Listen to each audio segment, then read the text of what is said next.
So I can start. We're having an impressive amount of content today, movies, TV shows, and it makes a lot of work for everyone.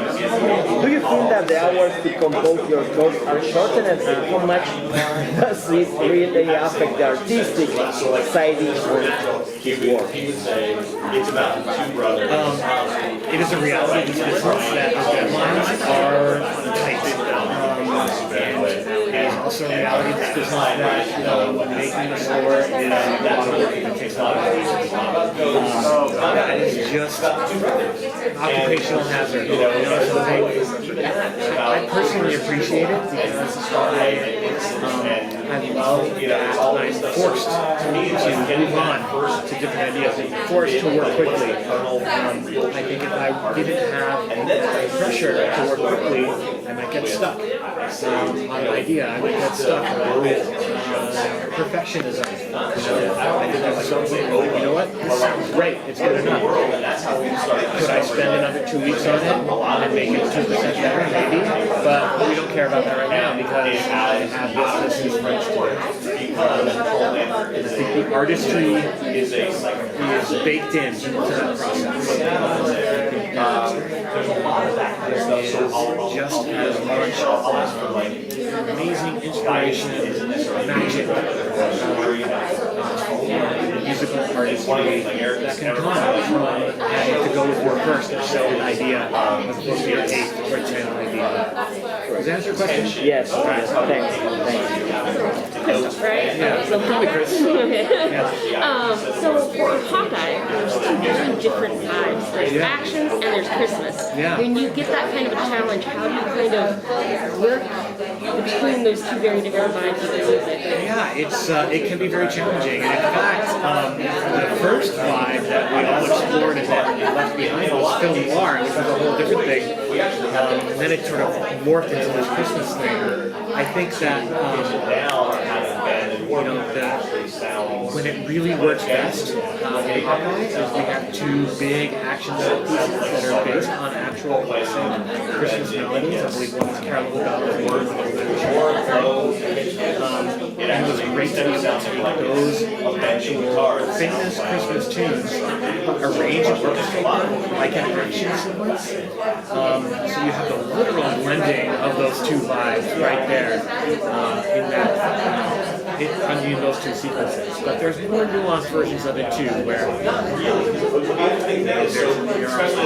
there's often room, even if you have a lot of big action set piece, for there to be a little bit of space. And so there's an opportunity there to take that space and fill it with even just a little bit of a bell, or a little sprinkle of fairy dust musically to bring it back to the Christmas one. I have a lot of experience with Christmas projects. Both Frozen movies are Christmassy, and I also did Christmas Chronicles Part 1 and 2 with Kurt Russell on Netflix. So it seems to keep coming back to me. So I know my Christmas tricks. Yeah. Thank you. You've heard of all three anime movies. How does the score evolve as the characters grow and develop? That's a great question. It's one of the biggest challenges in working on a franchise like that. Any sequel, really. This challenge applies to, I would say, every department in a movie, starting with the writers. How much do you keep from your first movie? You got a built-in audience, assuming that the first movie is successful, which it probably wouldn't be a sequel if it wasn't, right? So you don't want to make a totally different movie with the same character. You gotta find that balance between something that's new and something that's familiar. And the same goes with the music. I remember in the Hangover trilogy, we established the sound for the first movie. The second movie went to a bit of a different location, but it was still the same sound, a little bit of a shift. And then the third movie, we threw that all out and did something totally new. And that seems to be a pattern in trilogies. I don't want to say too much about Trilogy 3, but I know that on the first hand that we really explored heist sound, heist, classic iconic heist tropes in music. And in particular, a musical device called odd meters, which is where you take, most Western music is 4 beats to a bar, 3 beats to a bar. Odd meters, you're looking at 5 or 7. It was a big thing that I loved exploring the first hand, and when we did it in Wash, we did the same thing, but a little bit differently. For this one, which I've just started working on, we're exploring some pretty new terrain musically that I'm really excited about. We're sort of done with the odd meter thing now, and I'm looking at other ways. You are working on 2 Amazon Marvel series, WandaVision and Hawkeye, and also on some Marvel movies. What can you tell us about your long collaboration with Marvel Studios, please? What can I tell you about? About your collaboration with Marvel Studios.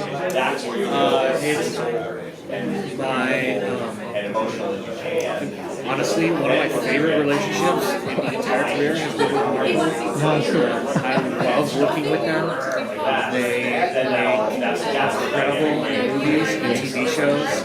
From the top down, kind of idea up down, they respect music. They understand what music can do. They're fans of movie music. There's a level of trust there that allows me, I think, to really flourish as a composer and as an artist. I will also say, and this is no secret, that their post-production process is very chaotic.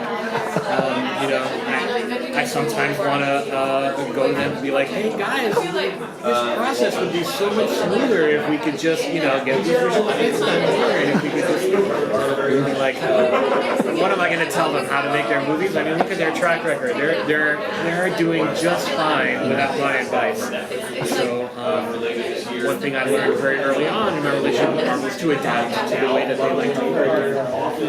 It's now second nature to me. And I get to do work with Thank you. Chris, what do you enjoy most about composing music for superheroes? What is the difference with other kind of movies? It's interesting. I think there are so many different types of superhero movies. Just as there are so many different types of movies, it's really hard to answer that. I will say there is a lot of superhero movies. There's expectation of a more traditional symphonic sound, right? Like a big theme. John Williams thing. Yeah. I'm looking on, just finished working on very soon the new Shazam movie that's coming out at the end of the year. And the nature of that film, the kind of story that it is, and the taste of the rest of the studio has led me to do a totally traditional acoustic symphonic score. And those are just fun. They're fun to do because it's big, it's exciting, as a young film composer, you dream of being able to write music like that, and to hear it performed by an amazing orchestra in a recording studio. But even a movie like Shazam, especially a movie like Shazam has moments of real heart and real drama too. That's when I can really sink my teeth into the emotion of it and not just the razzle-dazzle. And those are the most satisfying moments. And honestly, the way superhero movies are being made today, they're so good, they're so well written, so well acted, that it's incredibly satisfying. So at Disneyland, there's Kim's Test Kitchen, and I think they play some of your music there.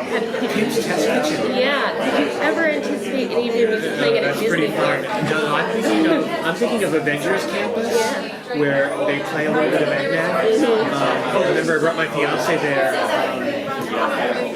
6 months ago, and it was great to be able to go there and hear the theme. Made me feel, famous, which is nice. It's like Comic-Con makes me feel famous.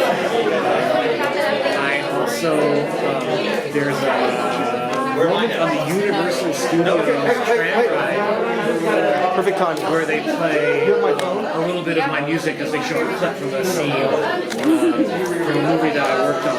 And I remember taking my daughter 10, 12 years ago. Like, hey, that's your dad's music. So yeah, it's one of the great pleasures of being in this business is when you write music that's part of the culture, and then you get to hear it in places you respect.